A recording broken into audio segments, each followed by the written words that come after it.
Deb, ang narinig po namin is basically what you have done in monitoring the response taken by the government to address this crisis.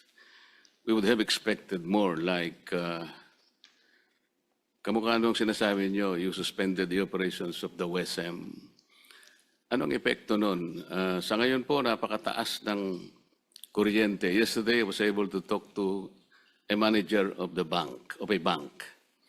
Nagko-complain siya po sa taas ng kuryente.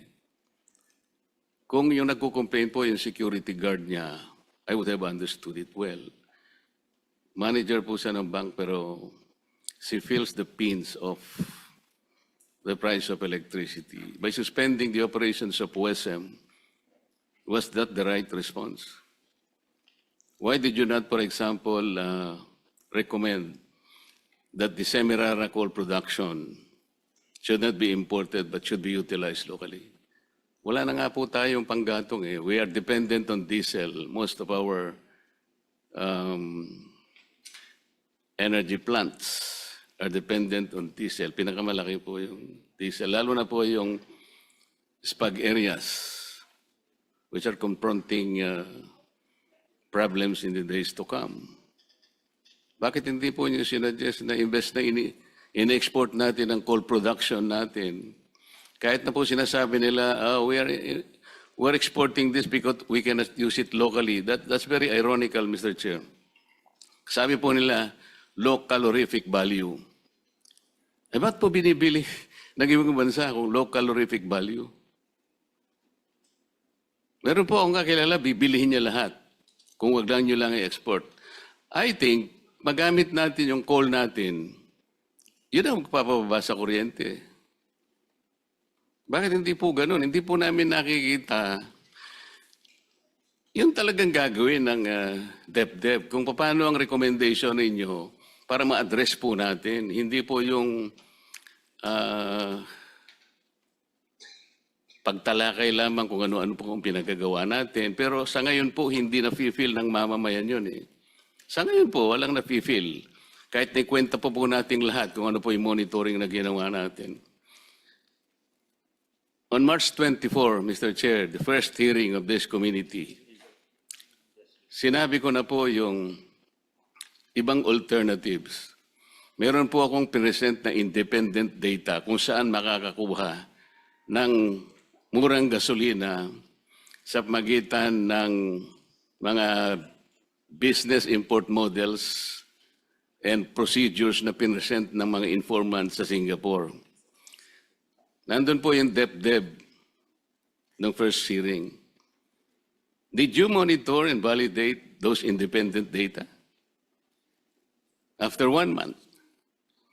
The fact that the oil companies present at that time were so silent, I assume that they also monitored the data. Maybe they monitored that the data are correct. Kaya ayaw nilang gawin yun. And more discouraging, Mr. Chair, yung DOE hindi rin minonitor.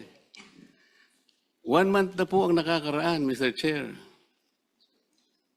Masama po ba kung i-validate natin kung tama pala yun o hindi? Alam po ninyo, minonitor ko pa rin ngayon. Medyo tumaas lang ng konti, but these are still manageable eh. Bakit po walang gumawa? I understand the position of the oil companies. Pagka ginawa nila yun, mura talaga eh. Bakit ang DepDep hindi niya ginawa? Why did the DOE did not also do it? When I asserted that the oil companies are making at least 3 billion pesos per day, walang sumagot. Nobody disproved me. Kung mali po ako, sabi ko nga sa inyo, I will apologize.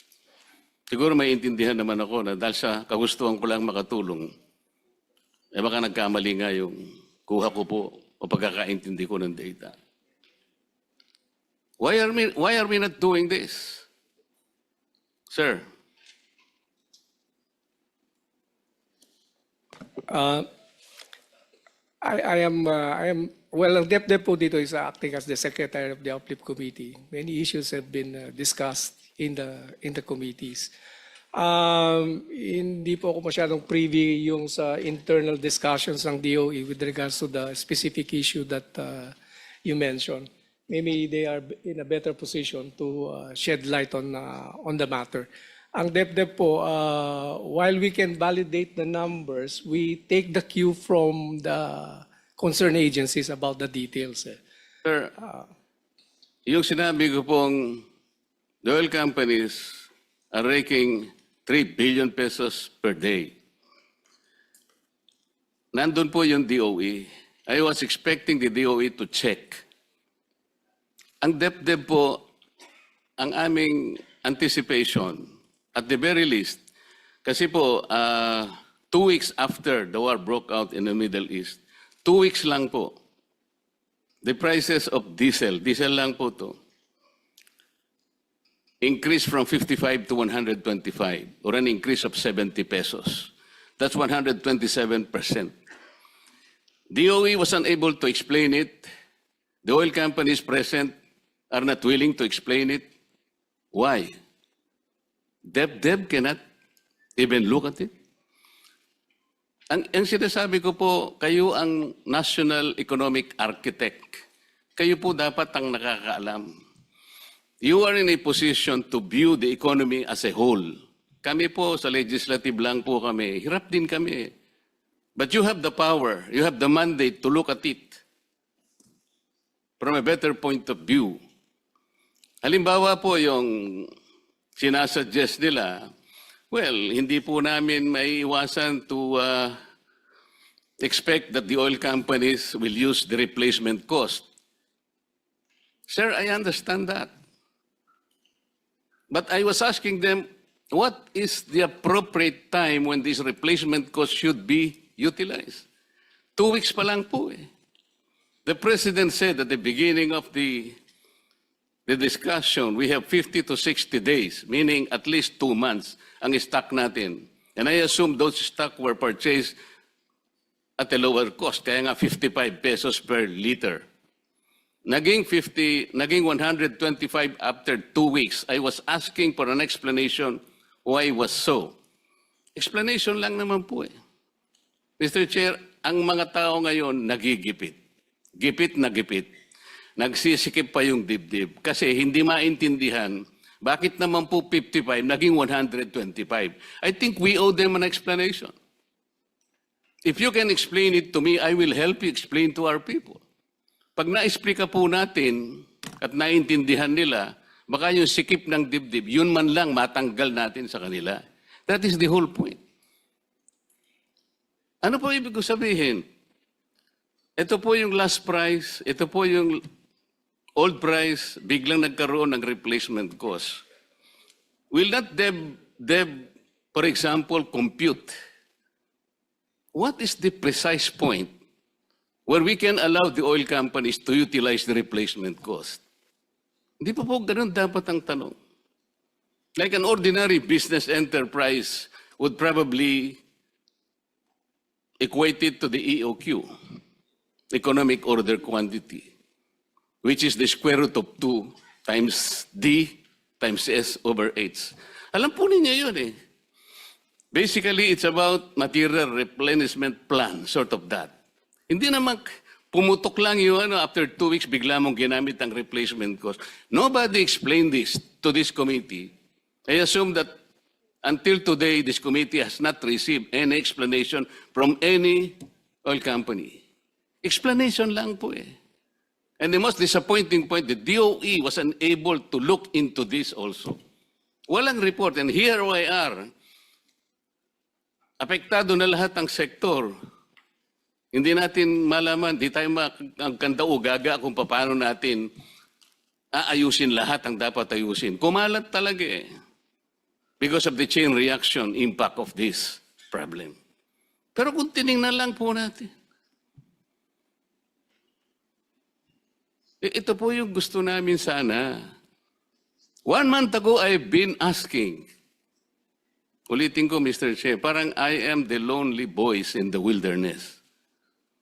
Parang ako si John the Baptist, Mr. Chair. Walang ayaw nyo bang pakinggan ba lang?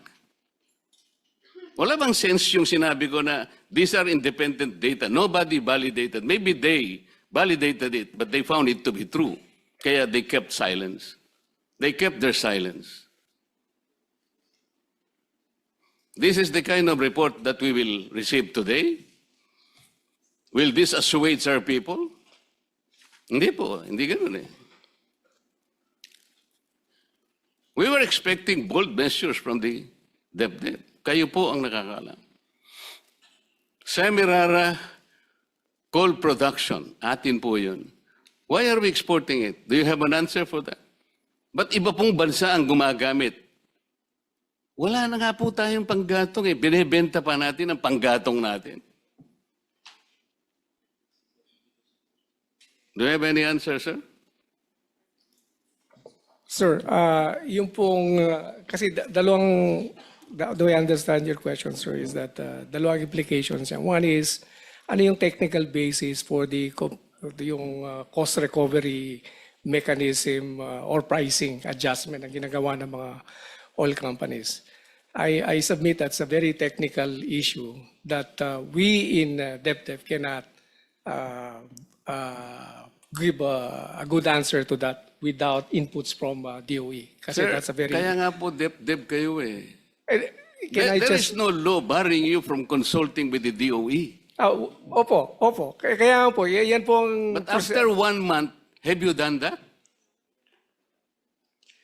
We were expecting them to raise this in the uplift committee meeting, sir. Kasi it's an uplift committee issue. You are expecting them. That's passive. Why don't you talk to them? Well, You should have talked to them 1 month ago pa po ito eh. Eh kung ganito po,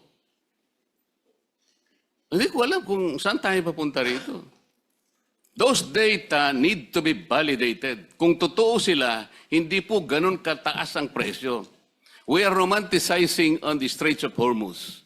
We're baffled by the phenomenon of Strait of Hormuz. Puro si Hormuz na lang. But we're not looking at the true picture. Hindi po ba kayo nagtataka?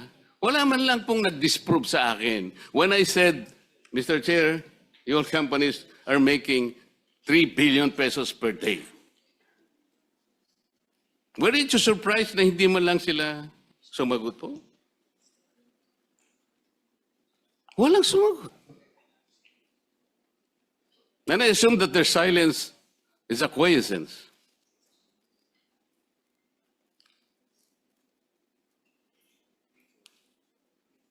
Mr. Chair, yun lang muna, hindi na makasagot. Deb. Thank you, Mr. Chair. Thank you for that. I see the point of Senator Marcoleta, and in the law that we passed doon sa suspension ng excise tax, meron ho nakasulat ho doong proviso na ang DOE meron na pong kapangyarihan humingi ng information sa mga oil companies para ma-audit kung meron bang profiteering or meron bang pang-aabuso. Hindi naman natin sinasabi meron. No? Sinasabi lang natin, kailangan mabigyan natin ng kumpiyansa ang publiko na itong sitwasyon na ito ay hindi sinasamantala ng ninuman. No? Whether oil company ka o retailer ka, wala hong nagsasamantala nitong sitwasyon na ito. So, we can discuss that later on. We'll discuss that topic later on. But today we'll focus on